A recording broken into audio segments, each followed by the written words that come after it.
हे बघ, एका फटक्यात माझं वेळ उतरत असेल तर मग चायला लग्न तरी होईल माझं. अरे मार ना.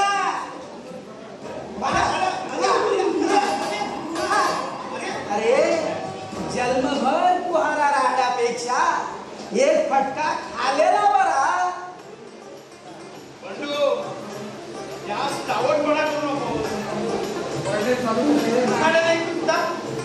रांडेच्या अरे चावटपणा करायला तू काय पोरगी आहे. आणि हे बघ बाबल्या, आता तुझ्या मामाच्या पोरीची मला गरज नाही. माझं लग्न ठरलं. असा कोणता बाप तयार झाला तुला मुलगी द्यायला? बाप नाही, नवरा प्रसंग झाला. अरे त्याने आपली बायको देऊन टाकली मला. पावशे बारू मिळून आलास की काय? पावशे बाबूराव, अरे माझ्या बाप दादाने कधी दारूला स्पर्श केला नाही तर मी काय करणार. अरे असल बेवडे होऊन गेले तर तुझ्या खानदानात. बंडू, माझं खानदान जोडलं बा. तू जा पूर्वी तू काच डोक्याला ताप.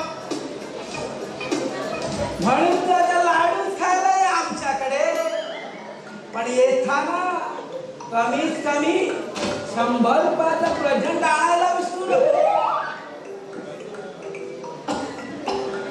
एका नवऱ्यानं सोडून दिलेल्या बाईशी मी लग्न करतो. अरे तुला सोडून देणार नाही याची काळजी घे.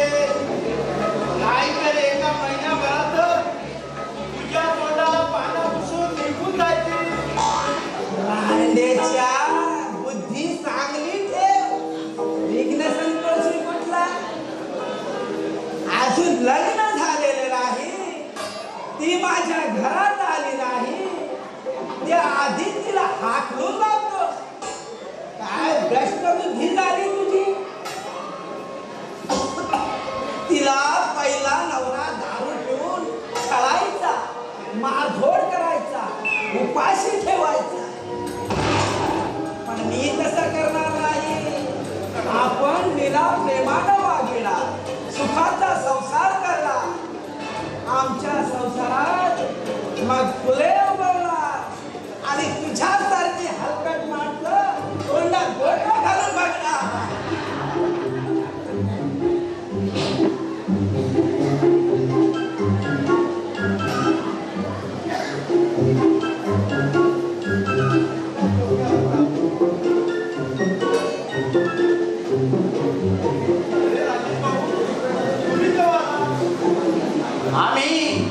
आम्ही येऊन बराच वेळ झाला होतो.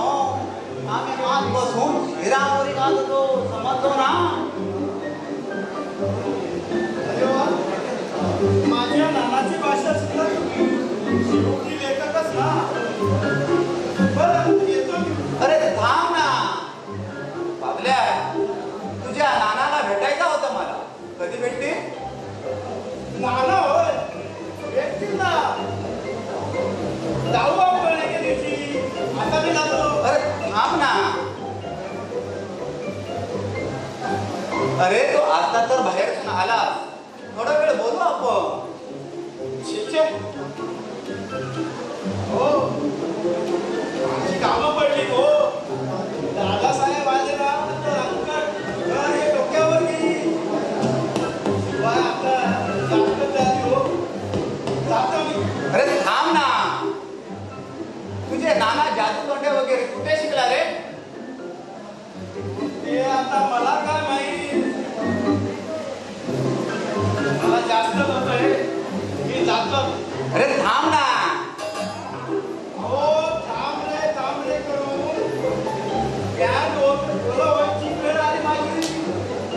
तुला जास्त होतो म्हणून तुम्ही निघतो. तुम्हाला आम्ही ना अडवितो. तुमचं काय सर्व काय कळतो आम्हाला. हो मगासपासून बघतोय मी. आमच्या लालाची चेष्टा करता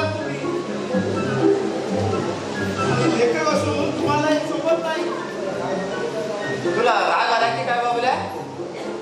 आला म्हणजे येणारच. म्हाताऱ्या माणसाची चेष्टा करता म्हणजे काय? आम्ही क्षमा मागतो बाबल्या, पुन्हा असं नाही बोलतो. आता तुमचा सर्व दिवस काय भरतो समजलो ना? आता काय कपाळ पडू तुमच्या समोर?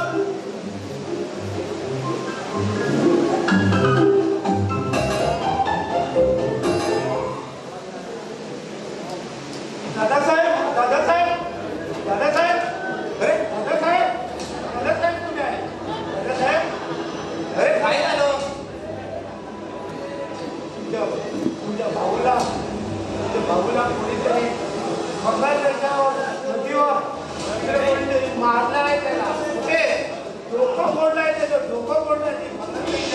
चल आपण जाऊ. चल चल जाऊ, माझी गाडी घेऊन चल. कांता, तू थांब, मी येतो. थांब थांब, तू थांब.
बापाचे खडे भरलेत आता.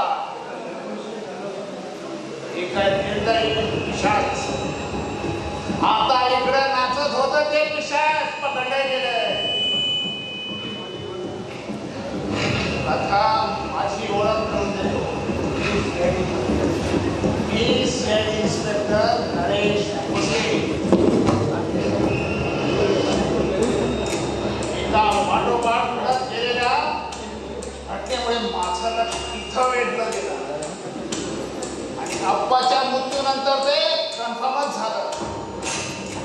आणि इथं हल्ली भुताटकीचे वावर चालू आहे. हे कळल्यावर मी एक धागे माझ्या हातात घेतले आणि श्लोक आहे, हे सगळ्या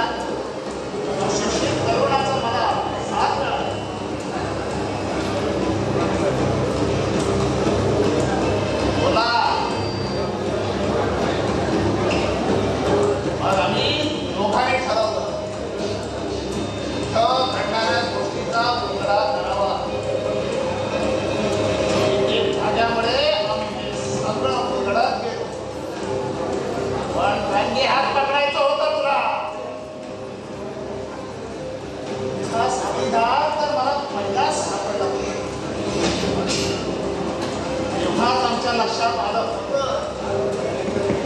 आज आमच्या प्रयत्नाला यश आलं. आणि हे घर थैमान म्हणून सोडणाऱ्या या घराधमाच्या याच्यावर मुक्त होतंय. तू एवढे खूप या मागचा हेतू बोल. या मागचा हेतू बोल. हा तुझ्या भावंडाला कळलाच पाहिजे. बोल. कोण?